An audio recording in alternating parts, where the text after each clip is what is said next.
حضرت سیدنا یعلا بن مرہ الثقفی رضی اللہ تعالیٰ عنہ آپ ارشاد فرماتے ہیں کہ ہم محبوب کریم علیہ السلام کے ساتھ ایک سفر پر تھے،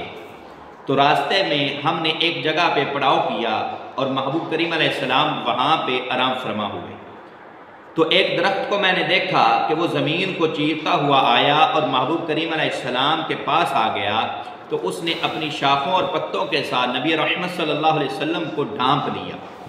تھوڑی دیر کے بعد وہ اسی طرح واپس چلا گیا۔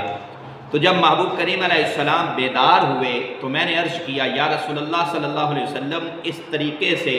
وہ درخت آیا تھا اور آپ کے اوپر سایہ کر کے پھر واپس چلا گیا۔ تو حضور نبی اکرم صلی اللہ علیہ وسلم نے ارشاد فرمایا کہ اس درخت نے اللہ رب العزت کی بارگاہ سے اجازت طلب کی کہ یا باری تعالیٰ مجھے اجازت عطا فرما کہ میں تیرے محبوب کی بارگاہ میں سلام عرض کروں۔ تو اللہ رب العزت نے اسے اجازت دے دی، تو وہ مجھے سلام پیش کرنے کے لیے آیا تھا۔ اسی طرح حضرت سیدنا شیر خدا کرم اللہ وجہ الکریم آپ ارشاد فرماتے ہیں کہ میں نبی رحمت صلی اللہ علیہ وسلم کے ہمراہ تھا کہ راستے میں جو بھی پتھر آتا اور جو بھی درخت آتا وہ محبوب کریم علیہ السلام پر درود و سلام بھیجتا۔